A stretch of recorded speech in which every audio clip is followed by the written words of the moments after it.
80% or more of the people that have heard me speak do absolutely nothing with what I teach. I used to be in the mortgage business, in the residential mortgage lending business. That's a long, long time ago. But I ran some pretty big firms. My largest sales force was 2,600 salespeople. And as a result of the successes that I had over and over and over again, I was always asked to speak at the industry conferences. And there'd be 3,000, 4,000 people there.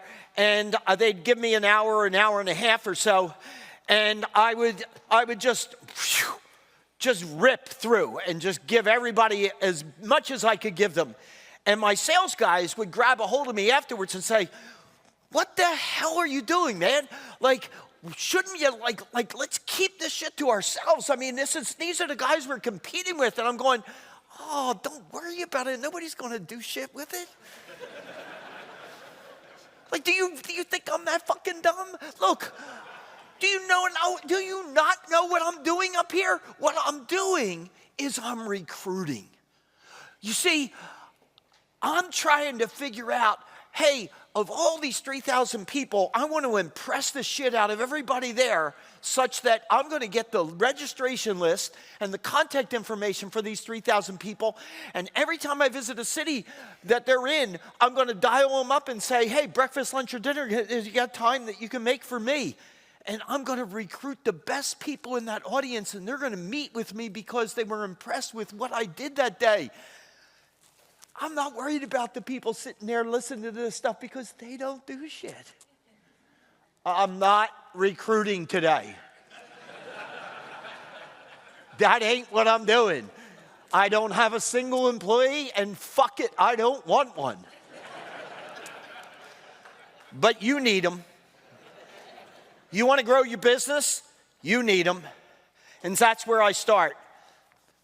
A sales manager's job is not to grow sales. A sales manager's job is to grow salespeople in quantity and quality. And if you grow your salespeople in quantity and quality, they will in turn grow your sales. The overwhelming number of MSP companies have the founder owner as the major or only rainmaker. And most of you are guilty of it, and if you are, you can only do so much in that format. I don't care how good you are at sales. There's only so many calls you can make, so many calls you can take, so many deals that you can write up. It is something that can get you started. But look, I'm damn good at sales. My first sales job, 6 years old. I owned the market and charged twice the price of every kid I competed with. By the age of 12, I had 5 employees in a separate company.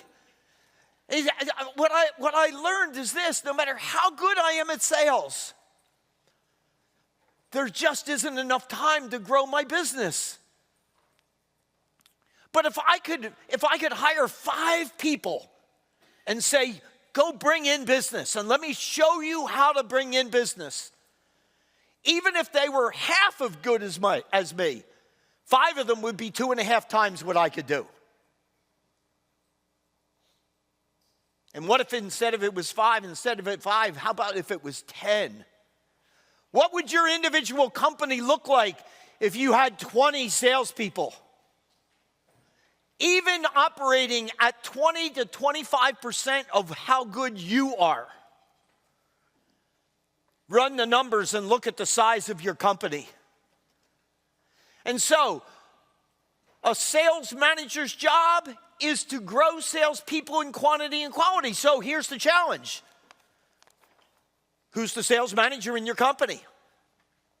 Do you have a sales manager in the company? And by the way, so many of you are so guilty of so much stuff. You're the top rainmaker, you're also the sales manager, and you're the CEO owner of the company. How the hell do you fucking do that right? Like every moment you're overdoing one, you're not doing the other two. Like, if you're serious about growing your company, somebody has to be recruiting all the time. Somebody has to be training their people all of the time. Is that you? And if not, who? And people that have heard me in this room speak before have heard this. But you're stuck. You just haven't made the move. And I don't get it. And one of the things that Robin and I share is a passion to helping people, and we just both are just distraught because why are they not getting it? So I have an expression. I have lots of them as a speaker. This is one of my favorites.